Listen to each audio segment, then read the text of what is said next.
Well, good evening, everyone. My name is David Faust. I'm chair of the City of Menifee's Parks, Recreation, and Trails Commission, and I'd like to call this meeting to order at 6 p.m. and welcome all those who are here and watching online. Let's begin with a roll call. Ms. Valencia.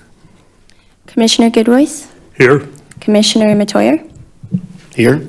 Commissioner Tremblay is absent. Vice Chair Peterson? Here. Chair Faust? Here, thank you very much. I've asked Commissioner McGuire to lead us in the Pledge of Allegiance. Please rise. Face the flag. Right over your heart. Ready, begin. I pledge allegiance to the flag of the United States of America and to the republic for which it stands, one nation, under God, indivisible, with liberty and justice for all. Thank you very much. We're now on item 4, agenda approval or modifications. Commissioners, do we have any modifications required of the agenda? Or Ms. Valencia, do we have any modifications to the agenda? There are no modifications to the agenda. Okay. All right, thank you. Then let's move to number 5, presentations. First, 5.1, Community Services Department, Employees of the Quarter.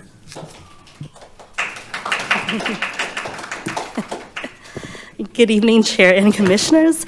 So every quarter, CSD employees are asked to nominate their fellow colleagues that exemplify exceptional customer service skills, teamwork, and initiative. Our selection panel then reviews all of the nominations, and we choose one part-time and one full-time team member to represent us as our employees of the quarter. So at this time, can I please ask our commissioners to come to the front to help us recognize our employees?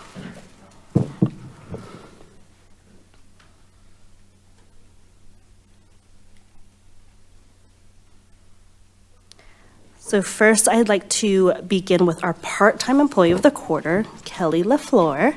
She is a CS Leader 2 assigned to our special events team, but more specifically, inventory and requests for support. Kelly, can you please come forward?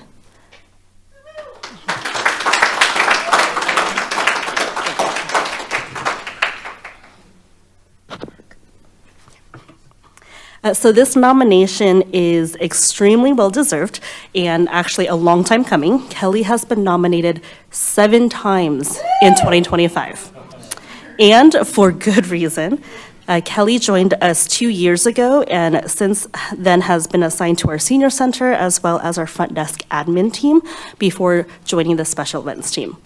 She is an absolute pleasure to work with. Her organizational skills, work ethic, and creativity know no bounds. It's been a joy to work directly with her last year. I gave her a couple of tasks of revamping some protocols and procedures, and she ran with it, as you can see through every single nomination she has. But more specifically, here is what one of her nominators had to say about her. Kelly's good sense and decisiveness make her a pleasure to work under. She treats her staff with total respect, solicits our opinions on just about every task she proposes to tackle, and she jumps right in and works right alongside us. Because of Kelly's major improvements with regards to our team's ability to track and work with our equipment and supplies, her excellent disposition, her management and care of her staff, and her strong mindfulness to represent the city well at our public events, I think Kelly is very deserving and an excellent choice to receive Employee of the Quarter award, and we agree. Thank you, Kelly.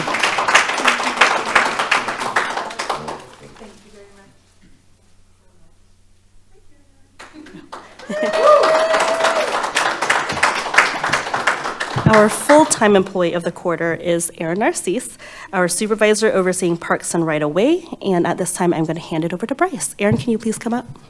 All right.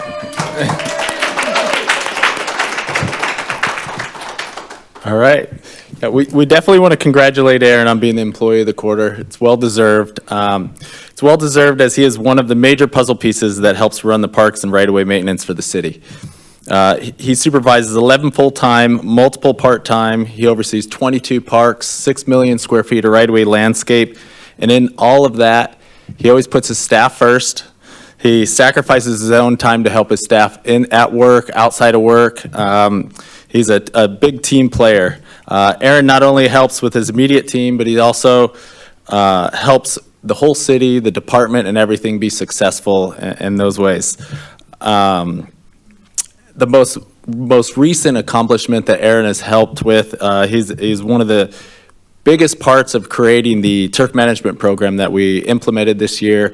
And over the next few years, we're definitely going to see the Menifee Parks come alive and stay that, and all the users and residents of Menifee will be have those nice, clean parks and everything to play on because of Aaron's hard work and everything that he's put into that. So congratulations, Aaron.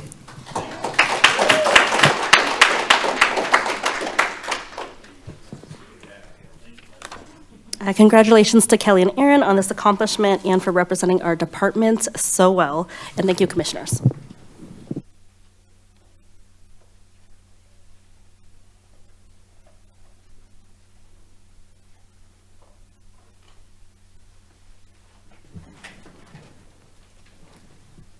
Congratulations again, Aaron and Kelly. Outstanding. Thank you. Thank you so much. I apologize. I forgot to recognize our newest commissioner who's joined us at this meeting and most recently been appointed by Acting Mayor Carwin, and that is Justin McGuire. And thank you, Justin. Congratulations on your appointment, and we look forward to working with you. Let's move to item 5.2, General Plan Open Space and Conservation Element Updates, and I understand Fernando Herrera is going to lead us with that. Good evening, members of the Commission. This item is for a general plan amendment to amend the city's open space and conservation element, which will add additional clarifying language per Senate Bill 1425. In regards to the open space element, it's one of the 7 mandatory elements required by law as part of the general plan. It identifies maps and preserves land of natural resources, agriculture, and outdoor recreation for the public health and safety of our residents. It also determines and directs long-term planning for undeveloped or lightly developed land to ensure environmental protection, biodiversity, and community aesthetics. The update was required on September 30th, 2022, when SB 1425 required in cities and counties to review and update their open space elements as part of the general plan update.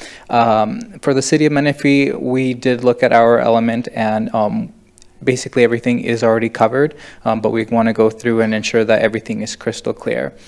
So this is required by January 1st, 2026, but again, our elements are already covered, everything that's going to be discussed in 1425. So what are the required updates? So basically, it's going to require all cities and counties to have access to open space for all residents in a manner that's consistent with socioeconomic, racial equality correlated with the environmental justice element or environmental justice policies in the general plan. The climate resilience is going to be something that needs to be discussed, and other co-benefits of open space correlated with the safety element, as well as rewilding opportunities correlated with the land use element. So in regards to rewilding, this refers to opportunities to preserve and enhance and expand an integrated network of open space to support beneficial uses such as habitat, recreational, natural resources, historic tribal resources, water management, etc. So what are the proposed changes? So we kind of went through the open space and conservation element. We added additional policies, so some of them pertain to parks and recreation, recreational trails, and biological resources, just to, when we have projects that come to the city, we have to ensure that there's findings, and we use the goals and policies in the general plan to support the findings for the projects that move forward in the city. So just adding additional language to help us with this. Additionally, we are going to add a new section to clarify climate resiliency. So this section is going to have a goal of maintaining and strengthening Menifee's resilience to climate change. by utilizing open space and the natural systems that exist within our city. So we do have a variety of policies, such as the encouragement of green streets, prioritizing the use of native and drought-tolerant plants. So this is stuff that we already do, but we're putting it into policy and goal language. Work with the developers and property owners to establish and expand trail networks, utilize building materials and methods that minimize energy use. So this is already required by California state law, and prioritizing local building materials. So we basically, to summarize it all up, we're clarifying and adding language just to make it clear. We also have to look at the relationships to the existing and future plans. So because the general plan does create the framework that all plans and policies and guidelines have to follow, this will ensure that the blueprint is going to be consistent. So again, it just reinforces what we are doing. The next steps after this, so we've already notified the tribes as we're required to anytime that we amend a general plan. So we brought it forth today to the Parks, Recreation, and Trails Commission. The next steps is going to be to finalize the amendments, and then once that's accomplished, we'll send out public notice, and then take it for Planning Commission for recommendation, and then finally City Council for final action. Do you have any questions? Commissioners, any questions for Mr. O'Hara? I have a thought on it. Sure. We have a Parks Master Plan right now. How do we integrate that into it? Or do we need to? Yes, so because the open space element is the overarching document that the whole city has to follow, the parks, the master plan would already be consistent with the general plan. Well, thank you, Mr. O'Hara, for letting us know about these updates to the plan to keep us in compliance with new legislation. And thank you for your time. Thank you. We're now on item 6, public comments for non-agenda items only. This is the time for members of the public to address the commission about items which are not listed on the agenda. The Ralph M. Brown Act limits the commission's ability to respond to comments on non-agendized matters at the time such comments are made. Each speaker will be limited to 3 minutes on any single item. Please, and I understand, Madam Clerk, that we have one person that would like to speak. Yes, Matt Piercy.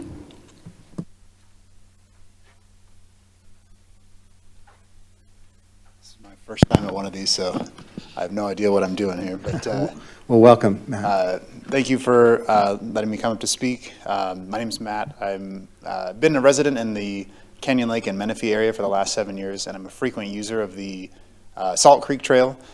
So I run it usually once a week, sometimes 2 to 3 times a week, in an effort to use a car less and explore other modes of cardio. I've been biking along the trail to run errands.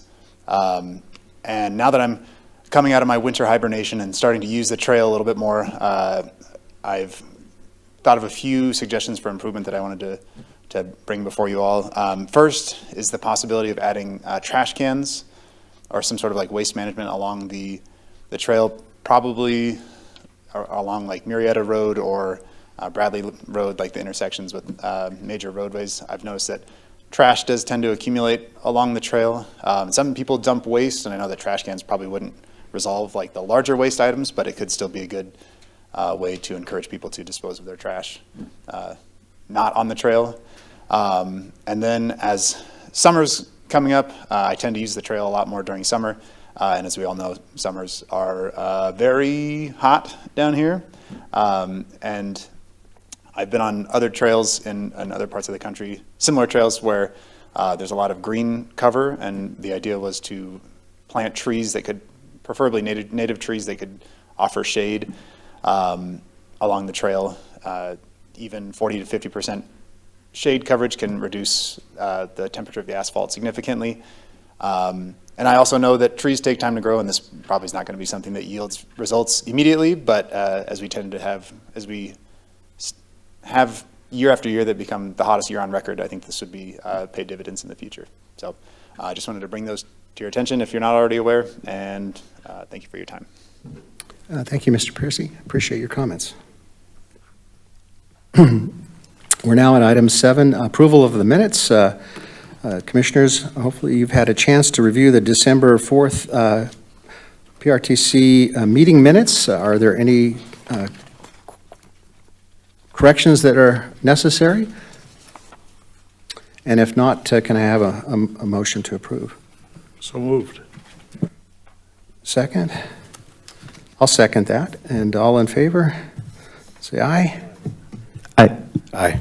Okay, and the minutes are approved. Okay, we're now at the consent calendar, and this is the time for, let's see, all matters of the consent calendar are to be approved in one motion unless a commission member requests a separate action on a specific item on the consent calendar.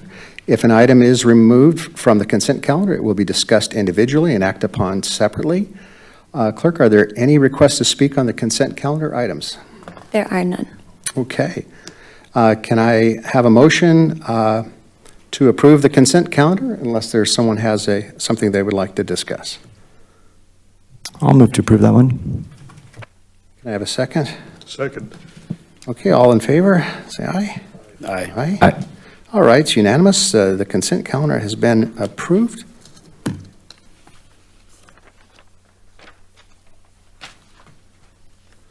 So we're now on section 9, discussion items. This 9.1, selection of chair and vice chair. And the action that we need to take is to appoint a chair and vice chair for the Parks, Recreation, and Trails Commission for the next year. So, commissioners, any nominations that you'd like to make for chair or vice chair? I'd like to nominate you for chair again. Thank you, Mr. Gidroy. Any other nominations? Well, I'll second that one. Okay. I'd like to nominate Laz to serve again as vice chair. He's served this last year, and I think he's just getting his feet wet now, and now he knows what the plan is, and so I'd like to recommend Laz to continue serving as vice chair. And I appreciate the nomination as chair again. So we have before us David Faust as chair and Laz Peterson as vice chair. Can I have a motion to approve? I'll motion. Okay, and then seconded? Second. And all in favor? Aye. Say aye. Aye. Aye. Okay, congratulations, Laz Peterson and Thank you. myself. That makes it easy. Don't have to change nameplates or anything like that, so. Thank you for your confidence in us to serve another term. We're at 9.2 now, Quimby assessment for Haven Development, TM 38766. And recommended action is to review and approve the Quimby assessment for the Haven Development Tract to meet the project requirements under Menifee Municipal Code 7.75, parkland dedication and fees. Ms. Mitchell. Good evening, Chair and Commissioners. Tonight we're reviewing our first Quimby of 2026, brand new year. So here we have the Haven Development, which is located north of Garbani Road, west of Evans Road, just under 20 acres of residential development. This one is a little bit unique because it does have 67 single-family dwelling units as well as 67 adjacent accessory dwelling units. So the total is 67 of the single family and an additional the same amount of ADUs. So with this, to determine the parkland dedication requirement, because we have the mix of single family units and accessory dwelling units, the single family is calculated at the full amount of the 2.85 average population multiplied by the 5 acres per 1,000 residents. So the parkland dedication for that is just under an acre. And for the accessory dwelling units, it's essentially the same formula, but at 50% because it's not the full size of a single family dwelling unit. So the total parkland dedication required for this particular development is just under 1.5 acres. And so this development does have an HOA-maintained amenity proposed, and it is a recreation center with a pool. It is private. And so under the municipal code, we do allow for up to 50% of credit for HOA-maintained amenities, simply because the HOA-maintained amenities do offset any impact to city-maintained amenities or parks nearby, so which is why we consider the amenity for the 50% credit. So if commission does approve that 50% credit, that would bring down the required parkland dedication to 1.2 acres. And for this one, we have the appraised value of $300,000 an acre, meaning that the remainder of the parkland dedication would be paid in lieu fees, which would be about $360,000 in Quimby fee assessment. So at this time, I welcome commission to review the information. If there's any questions, I'd be happy to answer that. But essentially, we're looking to affirm that the combination of the HOA maintained amenity as well as the in lieu fees does meet the Quimby Act requirements for this project. Thank you, Ms. Mitchell. Commissioners, any questions for Ms. Mitchell? Okay, and is the pool the only amenity that's proposed? That is the only it's a community center with a pool, yes. Okay, so it's appropriate that we use this calculation to make sure, because since the development does not have any parkland itself, they're going to be using existing parks in the area, and this is having that fee of $360,000 will go a long way to enhancing our existing parks. The 50% credit for ADUs, you don't see that too often, but is this when did we implement that component?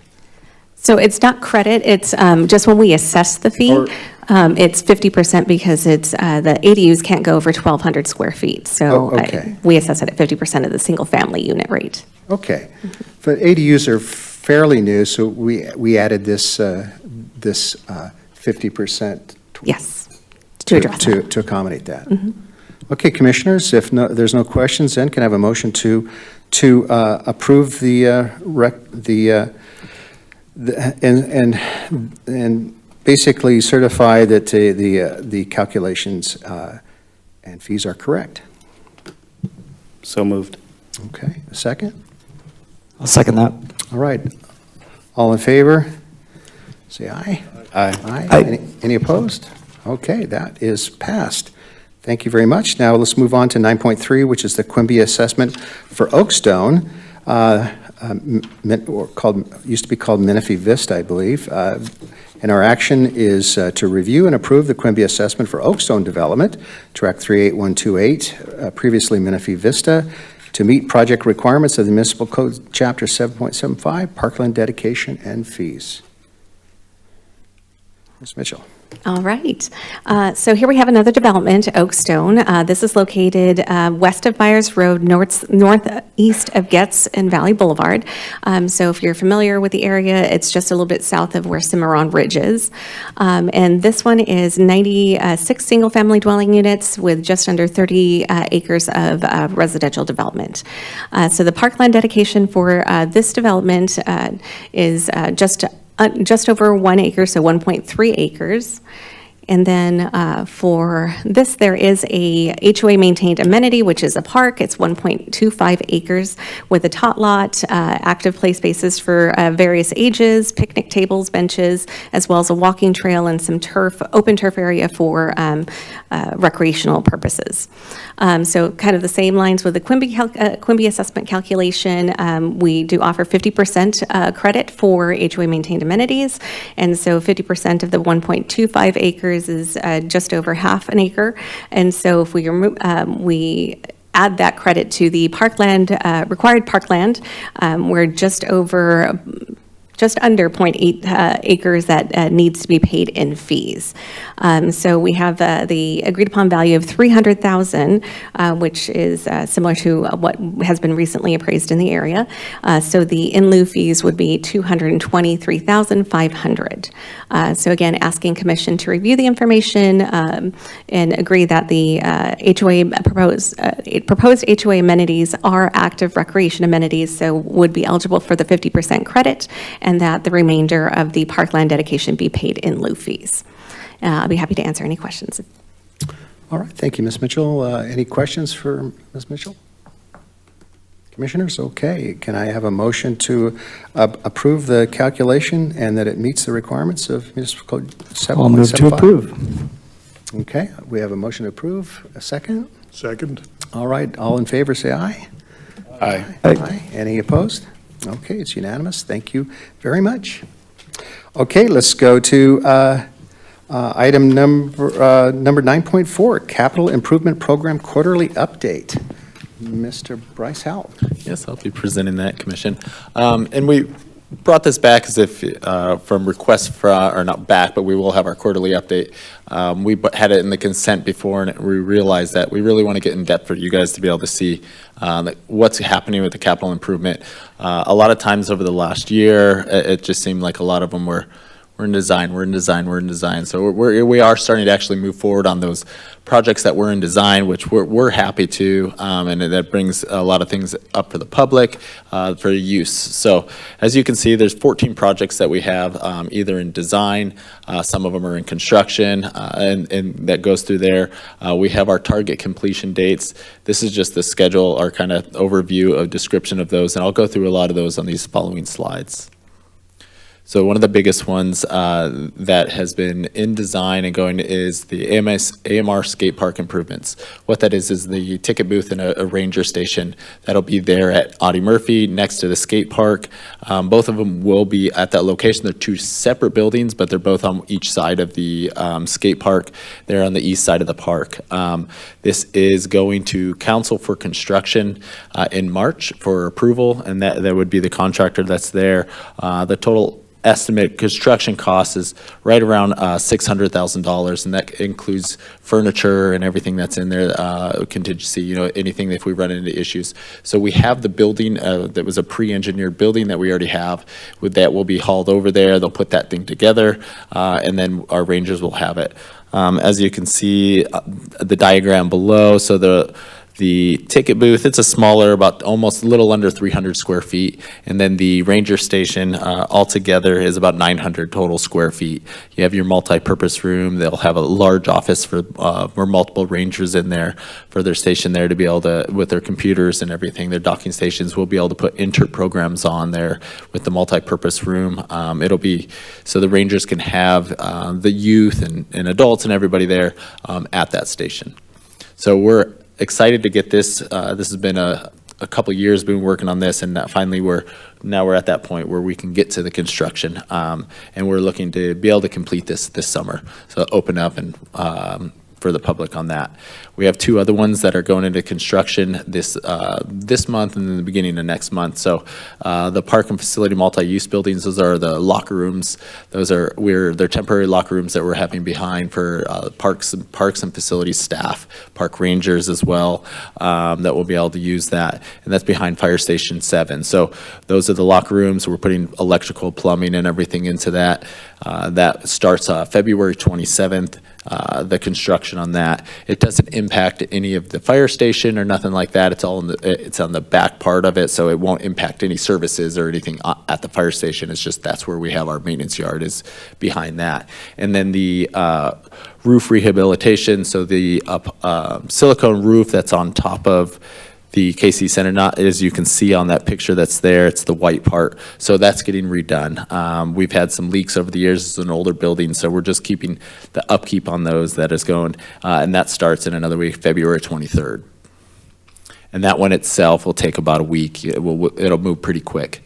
So we're hoping no more rain until at least that gets done. Another one that we, is our park signage that you guys have approved and seen. So the signs actually have started getting delivered as of today. We received our first shipment of signs. It's the smaller signs that you can see, like the Picnic Like a Pro, the Unleash Your Fun, Unleash for the dog park and everything like that. There's a few, the signs, you'll see those starting to go up in the next few weeks. New signs and everything. We're still waiting for the second shipment, which will be the larger park rule signs that you can see there in the picture that says ELP Peterson. Once we get all those in, we'll start installing those as well. But we're excited to at least get the new signs that we have. We'll get those installed right away. We have a few other parks that are in design right now. So Laladera Park enhancements that we are just about ready for our second plan review, hopefully the final, so we can get a permit for that and get out to bid for Laladera Park enhancements. That is adding another small baseball field to the park. So there'll be two small youth baseball fields there with lights to be able to use that are there. Banner Village Playground, we almost completed the design of that park. You can see there, that's adding the playground there at the park. So there's already a splash pad there. On the opposite side, on the west side of that basketball court, we'll put the playground, so it won't be right up against the splash pad, so they won't be able to, I know it would probably be fun, to run for the playground all wet and, the splash pad onto the playground, but we don't need that. So we separated it on the different side of that. The Hidden Hills and ELP Peterson, those lights are under design, so we're almost done with those. We are waiting for the structural design from Musco to be able to get that. They're working real quick with us, so we have all the engineering on the electrical engineering done on that. We, as soon as we have that structural for our footing foundations, that'll go through permitting, and we'll be bringing that back to council for approval for the construction and installation of that. And then the LMD, the turf conversion, that one is moving along pretty well. We're waiting. We've submitted all our applications.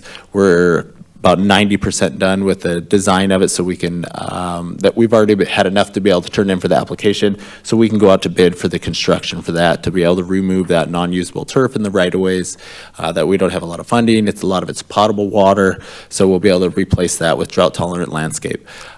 Quail Valley Park, we're heavily in design with that. We have our updates, our weekly, our bi-weekly meetings that we have with the architect on that, so we're working quickly to get that design going in, and once we're to a point, we'll definitely bring that back to commission so you guys can see it, and I believe it's coming in March. So we'll present you the actual design and everything in March, so you guys will see that.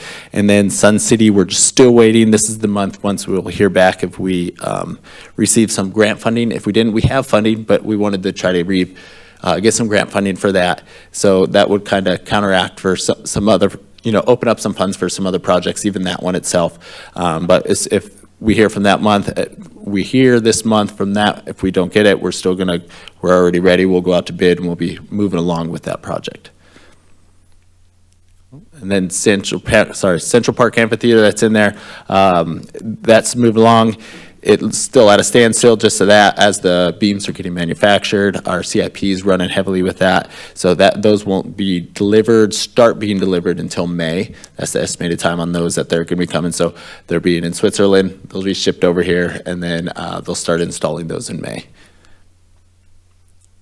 And that's really all I have for the CIP. If you guys have any questions, let me know and I can answer them for you. Thank you, Mr. Howell. Any questions, commissioners, for Bryce? The Sun Yes. City Park, you're waiting for possible grant money. Do you have any timeline on that? Where do we draw the line? Yes, no, we actually submitted our application in August 2025, and we're told by the California Natural Resource Agency that a notification for award should come out in February or March. So that's kind of the timeline for us. Very close. Okay, thank you. And that's why we did the design. We're ready for it. So when we get it, we're ready to hit the road. We didn't want to wait for that and then have to work backwards, So we're ready for that and to move on exactly. Is the grant a hard number, or is it based on just how they divvy up the funds? The grant that we applied for, we were looking for it because it's a matching grant. So based on the engineer's report or engineer's estimates that we got from the design, we were targeting that amount, which was a total of 1.5 million. So we're looking at 750,000 matching. would be wonderful. Question on the, at Central Park, and, I understand about the fabrication of the beams and such, and hopefully we'll still see completion by the end of this year. Will the bridge be open and available before the amphitheater is completed? Yes, it will. Okay. And is there a target date for the bridge specifically? We're still looking, it'll definitely be this spring, before early summer, but it'll be this spring it'll open up. So there's just a few last little items that they're putting on there. There's some lighting, there's the shade sails that go over top and a little bit of landscape. So it's really close for it to be completed. Commissioners, any other questions? I just have one other question. On the conceptual design for Evans Park North, what are the key elements? Or are we still trying to flesh that out of what we would like to see there from a conceptual point? Correct. So we're reaching out a couple different angles on that right now. We've reached out to another consultant. We have a consultant that will do the design for it, but we're looking at possibly seeing what we can do to match almost the existing park that's at Evans already, Evans and Craig, something similar to that, or in that same zone. We already have the bike park and everything there. So we're looking if we can kind of continue that into the other park. So we're working with a consultant on that. So you're looking more of a almost like a open space park or wilderness type park, or will this have amenities like playgrounds? And at one time we talked about, we envision community center and things like that. Yeah, so we're not going to that route now. After this Parks Master Plan, we realized that's not a good location for it. Originally it was going to have the pool and things like that. That was our design, but we were going to share that with Paloma. Paloma built a pool. So that was part of those talks back in 2015, I think, when the original Parks Master Plan was going on. So that's why we've kind of changed what we were going to do, and then there's limitations that we can put at that park. That's why we're working on it for the environmental. There's areas that we are going to either have to stay out of, move some of the habitat there, but that's what's kind of holding us up a little bit. And it's not a big area. Most of it we can use, but we are trying to figure out what we can do to work around there on those areas. Is that blue line streams going through the property there too? So there is that blue line. There's a little bit of a blue line. So those blue areas are the areas that we'd have to avoid or either relocate. But off to, you can see that gray line that goes through. That's actually a trail. So that is the wash that goes through there. So that's that basin or the culvert that goes through that area. So that's not our property. That's the county. We'd stay out of there. But so it's more of a triangular shape that we'd be working with. Great. Given the kind of the changing scope there, I'd love to see something like with natural features, boulders and things that kids can climb on, kind of like almost like an outdoor adventure park would be awesome in that space. And another item on there, so EMWD is doing their final, there's another connection that they have for the recycled water. It will go all the way down to Hidden Hills. That final connection under the road hasn't actually happened yet, even though Hidden Hills, it says it's recycled water and stuff. We're actually paying potable water fees and everything still for that because EMWD knew they were going to have that connection. So they're working on that connection, and while they have that, they're going to be tearing up the street. So what they're going to do is, so we don't have to tear up the street in the future, they'll be able to stub up now. We'll still have to get a meter and do some smaller things in there, but they're able to tie in that way and help us out. So that way we don't have to do that. So EMWD is going to get ready for some of those things. I'm not 100% sure when they're doing that, but I've been working with them on that, and we might retrofit another area in that to recycle water as well. That's a LMD that's in potable that would help save some costs on that. So. Most definitely. Commissioner Peterson. Yeah, I've had a couple requests from less abled citizens that they would like to see some type of RC car, either like rock crawling or racetracks. And I don't know, I know that you guys are in the design for that, but for Evans Park. But just to put on your radar that they'd like to see something like that. Absolutely, we'll definitely keep that in mind too, because I'm sure it doesn't have to be a big area or anything like that, but that's definitely a good idea to keep in our mind for anything at this park or another park, even something that's built that's already, we could convert into something like that. That's a good idea. Perfect, thank you. Commissioner Goodroyce. As we continue adding projects, where do we reach the point where we need another ranger or a volunteer ranger, somebody temporarily to, kind of like a auxiliary? Has that been considered? Yes, no, it definitely has been considered, especially because right now in the last few years, we haven't added too many more projects because we're trying to close out some of these rather large ones. But every year when we go through the biennial budget process, every 2 years, we do assess our current staffing levels and make recommendations for additions where needed. We do anticipate that, in the next coming year, that we'll likely be making some requests, and then depending on what's available is where we'll kind of manage any additional staff to support these new areas. Commissioner Metwire. In reference to the park rangers, I know we have 2, correct? Correct. And as of right now, with the way the parks are, they don't work graveyard? Correct. Okay. Is that, as we add more parks and more, invest in the parks, is that something that we might consider, that same thing we just talked about, or? There's possibility, we might, so there's gaps, obviously, because there's so many parks, and you can only have, there's 7 days a week, that you only have the 2 rangers. PD helps us a lot when we are at the nighttime like that, so at least if we had a ranger, and we do have rangers in the evening that could help lock things up if we needed to, till 10 p.m., things like that. We'll not rely, but definitely get help from PD in the evening times if there's anything that we need help with on that. So I'm not saying no, but right now we don't have that plan. We'll work with PD on that. Yeah, and if I can just add a little bit right there, that our park rangers are enforcement technically in our parks, but we want our residents to have positive experiences with our parks and with our park rangers. And so they also do a lot of heavy interpretive programming, so just the conservation, education, stewardship. We'll see at the upcoming wildlife appreciation event coming up. But so it's kind of walking that balance between enforcement, which they obviously can do and will do, but creating positive experiences at our parks. Great. I think Tom has a horse. Don't you still, Tom? Could we give him a badge and have him just ride the range each afternoon? There's not much range left, but it'd be nice to have some trails that connect. That's always been an issue in this town. Well, thank you, Bryce, for that update. We really appreciate that. All right, let's go to item number 10, Community Services Director comments. Mrs. Mitchell. All right, so I've got a few things to highlight tonight. First off, last meeting that we had in December, we brought forward information regarding the Audie Murphy Ranch Skate Park.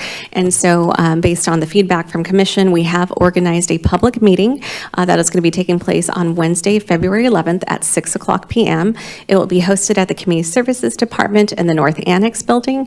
And we welcome all residents, as this is the community skate park for all of Menifee, that are interested in providing input on our current programming and what future programming might look like. So again, that's coming up pretty quickly here. Also wanted to highlight, yesterday we had our mid-year budget review with City Council at a workshop earlier in the day, and there are quite a few items that were approved in the mid-year budget. Mid-year is kind of one of those components where it's an opportunity for the departments and the city to kind of right-size budget, so there's not a lot of huge asks that typically go forward for City Council at mid-year, but there are things that we are looking to address based on some of the strategic initiatives Council has directed us, and some of the bigger items that our Parks Master Plan has identified that we need to work on.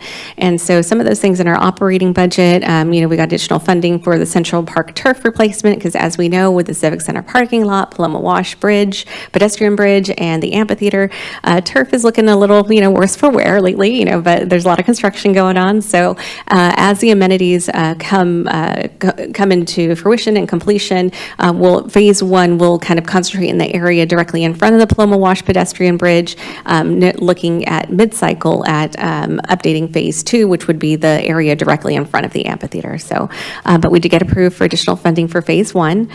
We also got approved for the green fence installation to kind of remove that, what is it called? wooden, there's a old wooden fence Old- that's just deteriorating. Yes, on Getz Road, and so that's coming down, and instead we're putting in green shrubs to be kind of like that fence along the roadway. That will hopefully improve the look and feel of that area. That's something that's been asked for quite some time. We also were approved for the Arts and Public Places Standards and Guidelines. So previous fiscal year, or I want to say the 24-25, we had kind of earmarked some funding for a project for art in the park. And so, but we were kind of holding off because we know the city was undergoing the whole unique identity placemaking tourism master plan, which was recently adopted. So now that we have a better understanding of what the city is looking for when it comes to placemaking and how that is more than just what happens in our parks, we are taking a more holistic approach.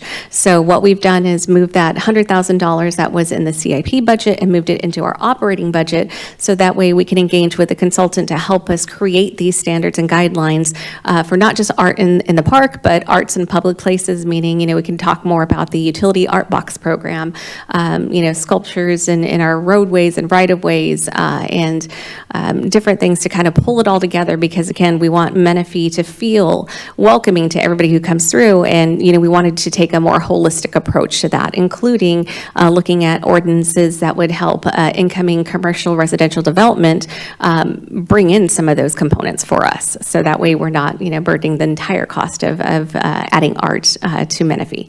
So those are some of the big things that we're working towards. Also, we were approved for additional funding for updating our landscape design standards. So that's the standards that pretty much let all of our developers know the type of materials that they should use in their landscaping, both in our right-of-way and our parks, and those haven't been updated since 2014. So we're looking to, again, take another holistic approach at, how we can update that, working with the development teams, both community development and our engineering department, to get those updated within the next fiscal year. And then, of course, there's the City Council initiative for the LAFCO application for taking a look at the annexation of the Menifee Parks Landscape Maintenance District from Valleywide. And so that requires additional support services for both the LAFCO application itself and additional information that's going to be needed to pull all of this together. I had the wonderful opportunity of pulling together the scope of work that's going to be required for that, and it's well over 8 pages long. So it's going to be a lot of work, but definitely this is something that we know that Commission has worked towards, as well as City Council. And so again, Council approved the additional resources for that. The one thing I did leave off of this list, I was just so excited about it, I forgot to put in here that Council also approved the additional allocation for $15,000 to add to Independence Celebration to enhance the entertainment component. And so we will be bringing back an update on what that will look like as soon as we're done through the procurement process for the various services and entertainment that are a part of that event. So look forward to bringing that back to you guys shortly. And then last but not least, personnel. So our part-time salary adjustments were approved, and so just recently, I think it was, January 1, 2026, minimum wage has increased to $16.90. And so in order to keep our part-time positions level with the marketplace and, giving us the ability to recruit appropriately, we have to adjust all of the part-time positions. So our entry level, is starting at $16.90, but that means that we have to adjust our CS Leader 2, our aquatic series, all of these different levels of our part-time classifications that really help us bring these programs and events to life. So our part-time staff are essentially the backbone of our department to be able to allow these things to happen. And so Council had approved the adjustments in order to make those adjustments to the salary schedule, so that way we can keep competitive in the market when it comes to our part-time positions. So those were the main items that were impacted the Community Services Department when it came to the mid-year budget update. And then I just have a couple reminders of some upcoming events. We've got our Art Affair, February 20th at the Case and Sarah Senior Center, and that's in acknowledgement of Black History Month. I blinked right there. And then also the next day, our bulky item drop-off on February 21st, starting at 8 a.m. at MSJC until bins are full. And then Ready, Set, Future coming up on the 28th at Lazy Creek. And I'm available to answer any questions if you have any. Passing thought, Art in the Park, has the city ever approached the developers who are building all these new homes and asked for some money towards it, or even putting them in with their developments? Yes, they have, and it's kind of been dependent upon the development itself. I think, and if you remember, Legato had some art components that they're incorporating into the parks and the right-of-way areas, and I think taking a look at the holistic approach will allow us to not just have to wait for like a development agreement or, really giving us the ability to have the tools to negotiate at the get-go, as opposed to wanting to, nickel and dime, well, if you want this, we'll get that. So that's what the hope is. Thank you, Ms. Mitchell. The part-time folks, haven't we had a lot of part-timers become full-timers? We are so proud of that. Yes, we Yes. do have a number of our part-time employees that either move on to become full-time employees within our department or even other departments. Finance is notorious for stealing our staff. And we've had a couple go to planning and within our own department as well. So yeah, it's a really great opportunity for anybody looking to learn about government, community services. These are all very public service motivated individuals who really make this department special. Excellent. Excellent. It's great to have, to be able to enhance that salary, to be able to attract great employees that can be permanent employees. Any other questions for Ms. Mitchell? Commissioners? Okay, thank you very much for the update. We're now at item 11, Commissioner reports on committee activities. Commissioners, anything you'd like to report on?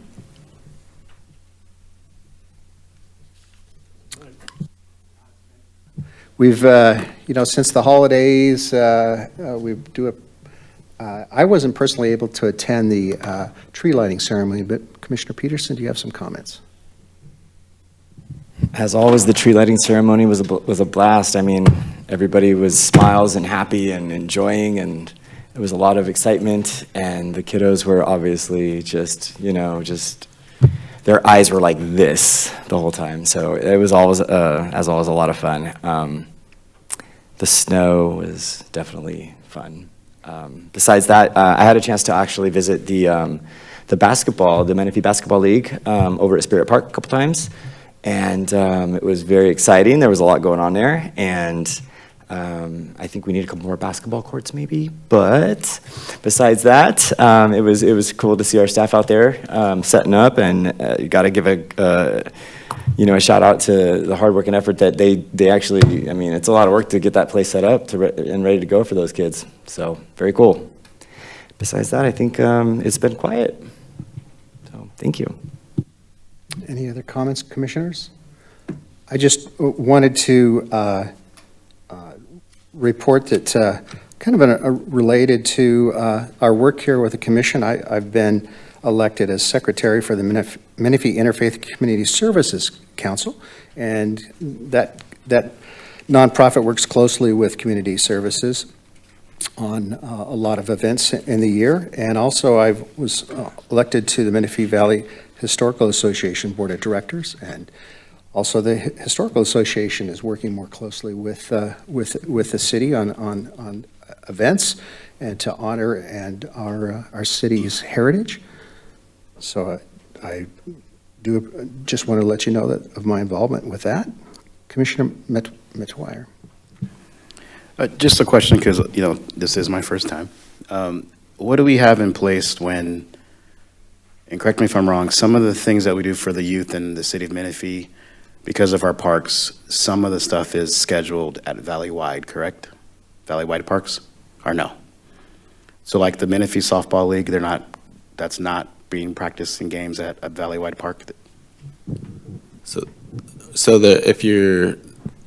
The city doesn't run a softball or baseball league, so Okay. that'll be a private organization like girls softball or Okay. pony, or it could be soccer like AYSO or any of those. Yes. So they'll be at both Menifee Parks and Valley-wide Parks. They don't work, they're Perfect. separate, so they're both getting field allocations and things. They're using those from both entities. Got it. Perfect. So even though with Menifee, that's not necessarily involved in the city, that's just because an organization within the city, a private organization that has our name on it. Perfect. Thank you. I was going somewhere with that, but you answered my question, so I no longer have to go there. Awesome. And I assume next meeting, we'll probably be looking at committee assignments, Yes, that's correct. changes as well, too. Okay, thank you. All right, item 12, future agenda requests. Commissioners, is there any future agenda items that we'd like to add for staff to consider? Hearing nothing at this time, I will then adjourn this meeting at 6:53 and appreciate everyone's participation. And thank you for those that were here and for those that are watching online. Have a wonderful weekend.